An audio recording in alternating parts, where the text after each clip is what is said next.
গো কেন? কারণ আমি একজন হিজড়া। তাহলে তুমি এভাবে আমার জীবনটা নষ্ট করলে কেন? আমি তোমাদের সমাজে থাকতে চাই, আর আমার সাথীরা জানতে পারলে আমাকে নিয়ে চলে যাবে, আর বাড়ি বাড়ি কি ছেলে নাচাতে হবে। বাড়িতে কে আছে বেরিয়ে আয়, আমরা খবর পেয়েছি আমাদের সাথী আশাকে বাড়ির মধ্যে বিয়ে করে এনেছে, ভালো ভালো আমাদের হাতে তুলে দে বলছে। হ্যাঁ তো আমার পায়ে পড়ে তুমি আমাকে ওদের হাতে তুলে দিও না গো।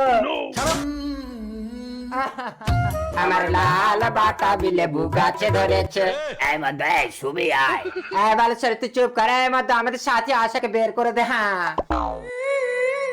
কই তোমাদের কোনো সাথী তো এখানে নেই। এই তুই স্যার, আমরা ঘরে ঢুকে তোর বউকে হাত লাগিয়ে দেখবো। হ্যাঁ দরজা খোলো। চল রে হিজড়া, তোর বিয়ে করে সংসার করে স্বাদ আমরা মিটিয়ে দেবো। হ্যাঁ ওকে তোমরা নিয়ে যেও না, ও আমার ঘরে বউ হয়ে থাকবে না, ওকে আমি দেবী রূপে পুজো করব। তুই আমাদের দেবীর আসনে জায়গা দিলি, এই নে আমাদের আশাকে তোর হাতে তুলে দিলাম, আর এখানে একটা অনাথ আশ্রম খোল, সেই আশ্রমে যা খরচা আমরা চালাবো। হ্যাঁ আর সেই আশ্রমের নাম হবে